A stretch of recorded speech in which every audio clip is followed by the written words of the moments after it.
Hola, hola. Hello, welcome back to all the Artivistas.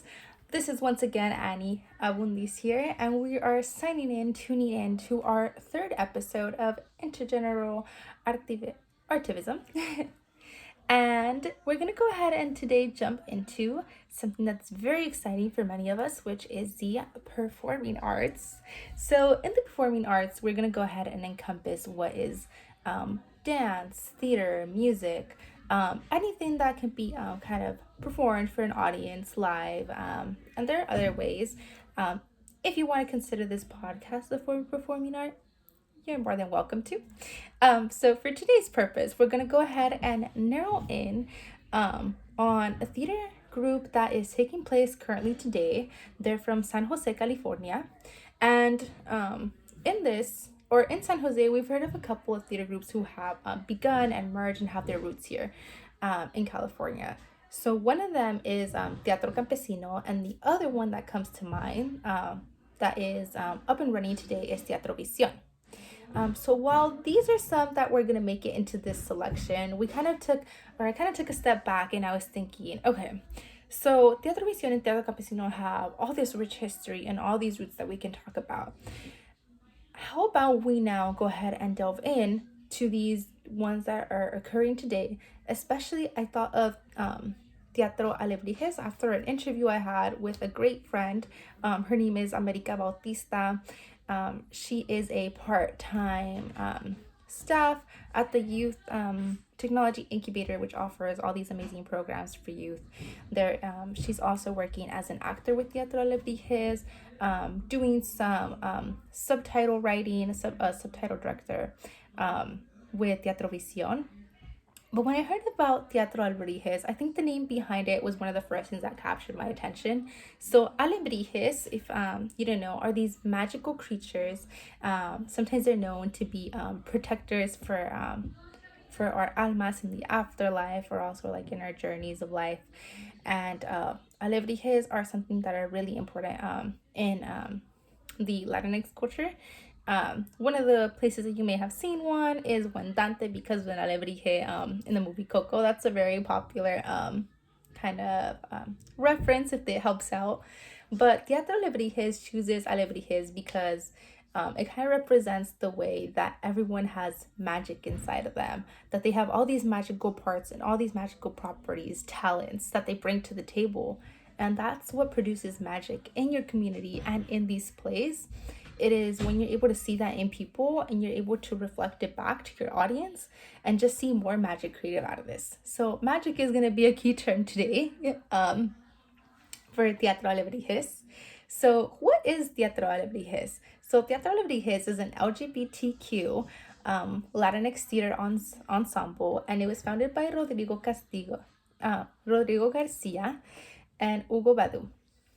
And so something that's very special about Teatro Alebrijes is that it is one of the very few, I would say, LGBTQ Latinx theater groups that is known. Something that continues to happen, or that we continue to see, is that in the Chicano movement, we are all collective, like we all Chicanos are united together in the solidarity, but there's also going to be continued to be certain voices who continue to be marginalized, who continue to be kind of left out of these conversations and of the people whose rights we're fighting for. And so unfortunately, one of these communities is the LGBTQ plus community and the queer community. And so with this, what Teatro Alebrijes seeks out to do is create a theater ensemble that's going to write and perform original plays that are inclusive and accessible theater experiences for their community members. They want to make sure that in places where maybe their ethnicity was welcomed, maybe their other parts of their identity were not as represented, even if welcomed. So we want to make sure that there's more opportunities for writers to be Chicanas, to be women, for more queer writers to bring their experiences to the table, write plays that include these community members and them as characters, apart from also being writers. and how that can be something that's really important in amplifying and helping someone see themselves reflected and see themselves integrated, or, being welcomed into this community. And I think what we've seen a pattern with the other forms of art is that this coming out of the shadows, and in the shadows, we do talk about it as something that is not a choice, but rather something that happens with displacement and institutions that emphasize both racism and sexism, as we can see with Chicanas especially, because it is intersectionality of race and gender.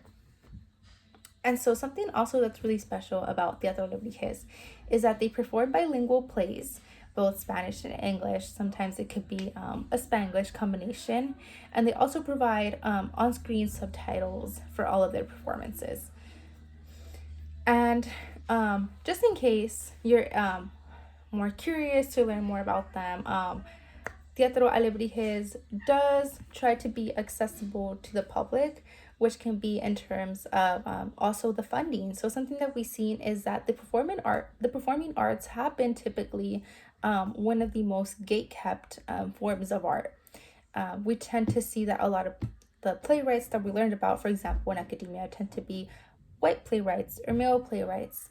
And so what we want to do is we want to go ahead and open this up and have performing arts be something that is accessible to everyone, something that could be a family experience, especially when familia and comunidad are so big in the Chicanx community and the Chicanx culture.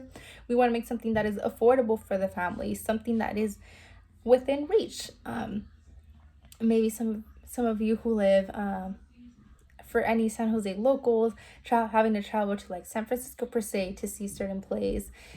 So Teatro Alebrijes, similar to Teatro Visión, tries to amplify these voices and make it something that could be a family experience or just an experience for an individual who can go and enjoy a show. And if you're interested in learning a little bit more about Teatro Alebrijes, you can go on YouTube, and there is going to be a video called Creando Comunidad con Teatro Alebrijes, created by this family friend of mine, America Bautista. And it's a really special video. You get to hear it in both Spanish and English, and the way that community has been built. And it kind of just amplifies the power, once again, with Judy Baca's mural, and how there is this second invisible product that is created, which is bringing together people and giving them something to unite with and to feel connected with. So from this, we're going to go ahead and sign off for today, and I'll see you in our next episode of Chicana Futurism, which has its roots in Afrofuturism. And if you're wondering what that is, go ahead and tune in to our 4th episode. Adios, artivistas.